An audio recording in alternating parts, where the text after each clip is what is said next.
Hello and welcome to Electric Felix in the Model 3 long range. Yeah. So, okay, 40 hours passed.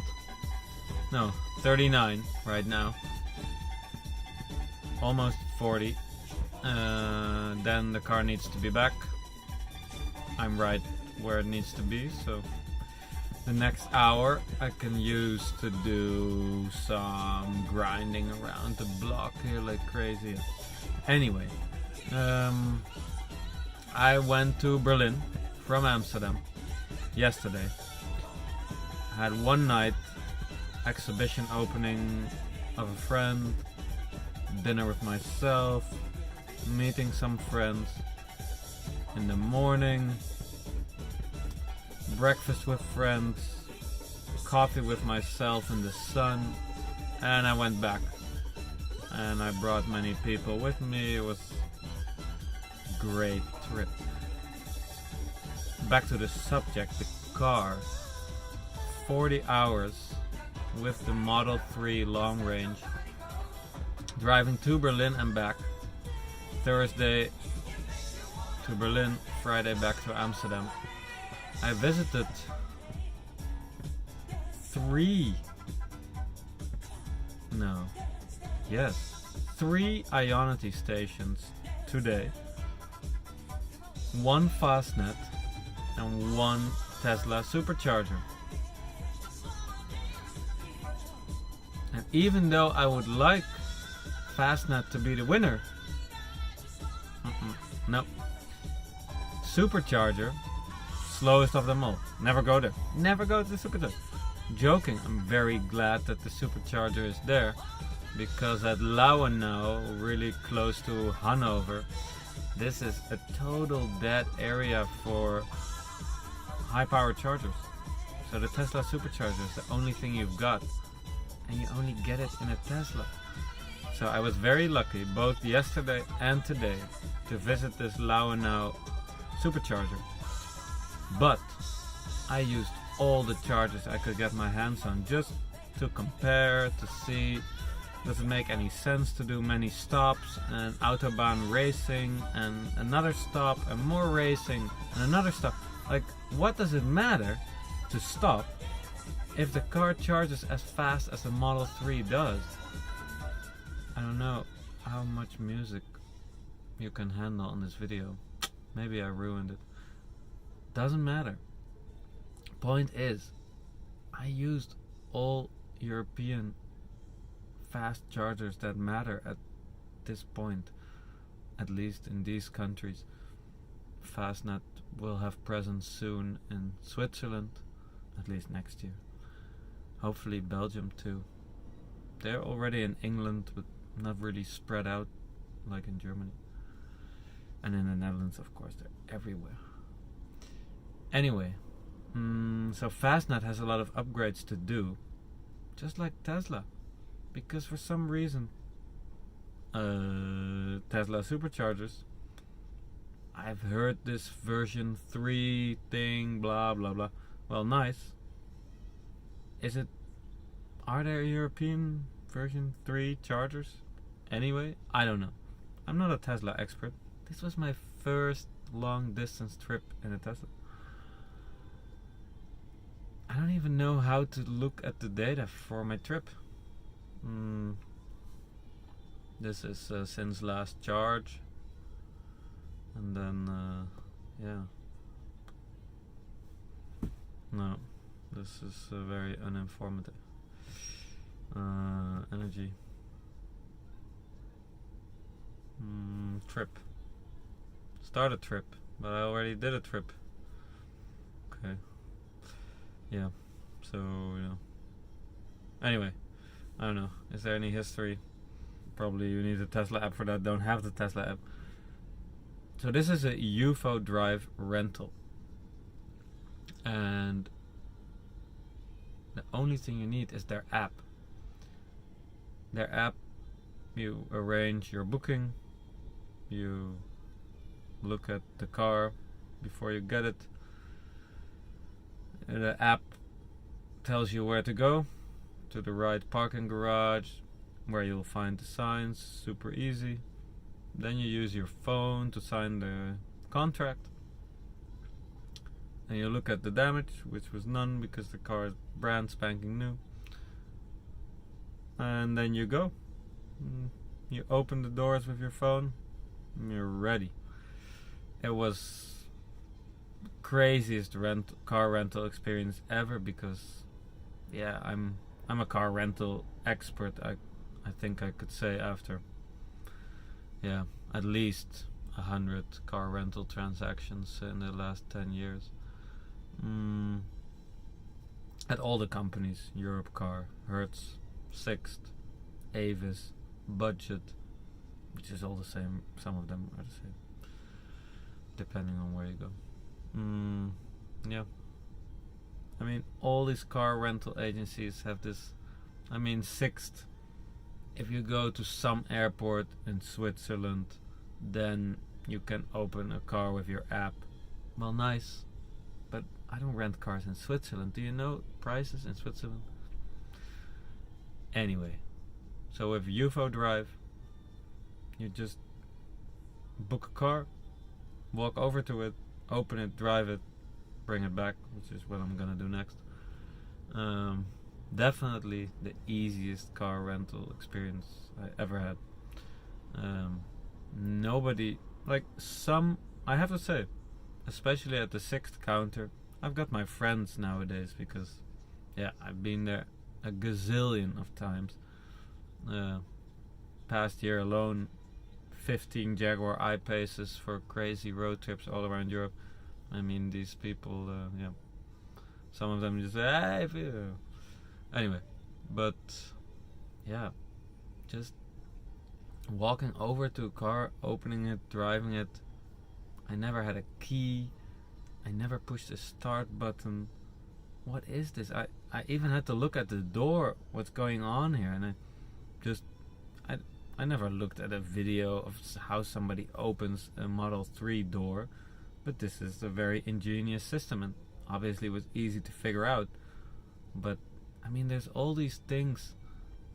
I cannot prove that Tesla does this to be cool, but I think so, and they are sort of in a computer techie kind of way. Yeah.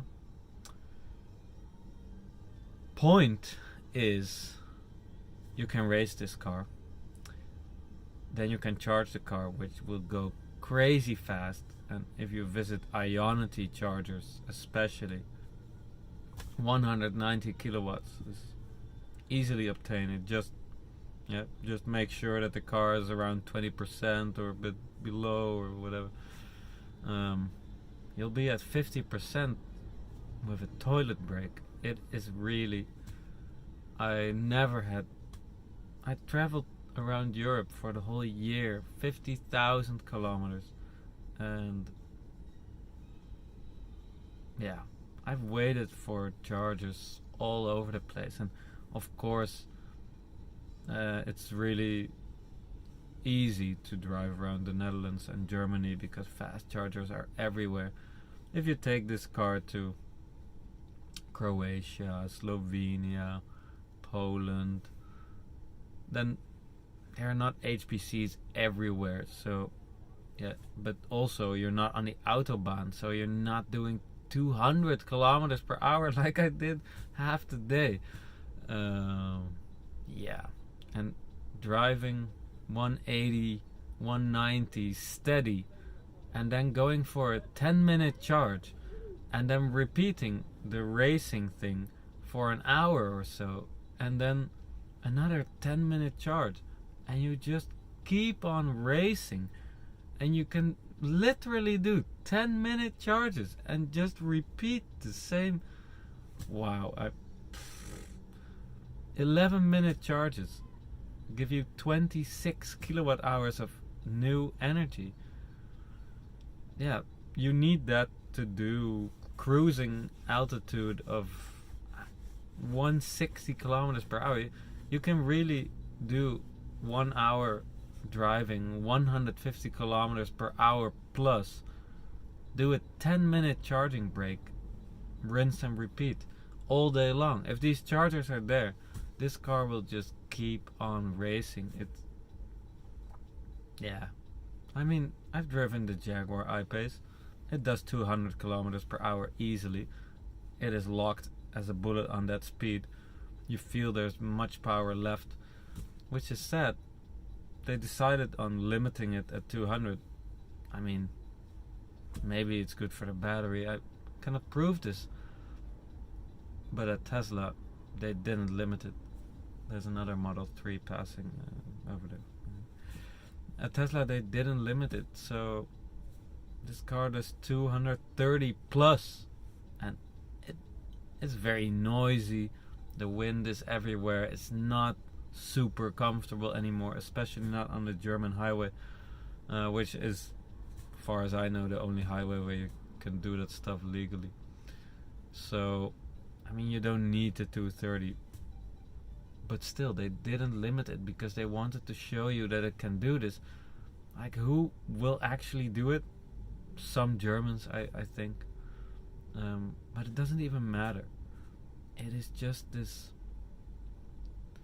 I thought that Tesla was a bit of an arrogant brand. I guess that would be my honest thinking out loud kind of speech. But now I'm afraid I have to say I understand much of the arrogance, because they know what they're doing. They've been working on these batteries and these engines for so long. I mean, the Jaguar is a fast car. It's in the 100 sprint. It's as fast as this one, which is, yeah, it's very fast. Under 5 seconds to 100. This one does exactly the same. The thing is, though, that the throttle response in the Jaguar, as you probably have seen in some videos from somebody that is very good at videos when they're driving, not my specialty, then yeah, you will have noticed that drivers push the pedal, afterwards the car goes racing. And I know that I've seen tons of reviews, read about it. I mean, the Tesla is quicker to respond, I know that. But now I felt it, and it changes things. Like, really, you will squeeze in somewhere because you know that you easily make it, and you don't even need to push the throttle so much because it just responds so quickly. Yeah, this is a beast, and one day I might do the Eco Challenge and actually take this car at 100 kilometers per hour, or 110 perhaps, to go to Spain, something like this. I hope I can manage a trip like that. But right now, I just thought, I'm going to Berlin. Let's enjoy the Autobahn. Yesterday, I did it relaxed. Just had a Ionity brake, supercharger, Ionity, Berlin. Easy. Today was Ionity, supercharger, Fastnet, Ionity, another Ionity, dinner brake. But every time, except for the last one because we had food, all of these breaks have been 10-minute style. I mean, sometimes it was 11, maybe even 12, and then we had dinner, which probably cost us 20 minutes. Thing is, this car will go faster than you can. I went to the toilet, and I come back from the toilet, and I didn't even go in the store to buy anything. You come back, it's above 50%, the kilowatt hours are just flowing. You can easily make it to any next charger destination. That it is ridiculous. You go to the toilet, people are talking like cars need a charge, blah blah. Whoa, this guy is driving with his lights off. I think they put it on. Anyway,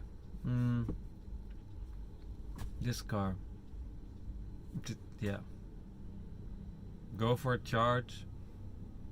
No, it's like go for a toilet break. Coincidentally, there's a supercharger there. You come back from the toilet. It's like you need to race again, or at least I felt like that, because there's so much energy coming in. Like, yeah, it also needs to go out. Let's keep it flowing. It's green energy, because Ionity gives green energy, Fastnet too. Only the supercharger, I'm not sure. Hopefully. Anyway, Model 3 experience, 40 hours in a Model 3 long range. Amsterdam, Berlin on Thursday, Berlin, Amsterdam on Friday. I'm amazed. I had pretty high expectations, and I mean, it's noisy. The wind noise is crazy. When you drive 200 kilometers per hour, it's a lot of wind noise. But who cares? The car is so silent. It's so fast. It's fun to drive. Everybody was enjoying themselves. I mean, if I go for a 10-minute charging break, I tell people that just bought a sandwich to run back. Or almost, I'm joking, but I'm like, we can go. We were here for 10 minutes. We have to go because there's another charger. When we arrive to the next charger, charging will be faster because our state of charge will be lower. This car just, wow, it just keeps on going. Yeah. This video is long enough, I think. Well, judgment on a Model 3 is, this is the ideal road trip monster, and probably for the people that know the Tesla and have driven a Tesla for years. I'm not telling them anything new, but I have been driving so many electric cars, and the Jaguar especially, all around Europe. But yeah, this is just crazy. The power, and especially the charging speeds. Yeah, there's no waiting. There's just no waiting for charging. You can just go. If you're on your way home and you're not gonna make it, you stop for 5 minutes. You will make it. I mean, 5 minutes. What is this? How can 5 minutes give you real energy that's useful? And the consumption in this car, if you're not racing, can be easily below 200 watt hours. So this energy that comes in is worth so much, and it comes in so fast. Yeah. Try this car if you haven't. UFO Drive is your main supplier in the Netherlands, Luxembourg, Belgium, Germany. They just opened in Paris today. Enjoy. I might pick one up in Paris one day and drive it to Barcelona, because that just feels like it has to be done. Just to enjoy the ride even more than in all these other cars. Ciao. Electric Felix says hi.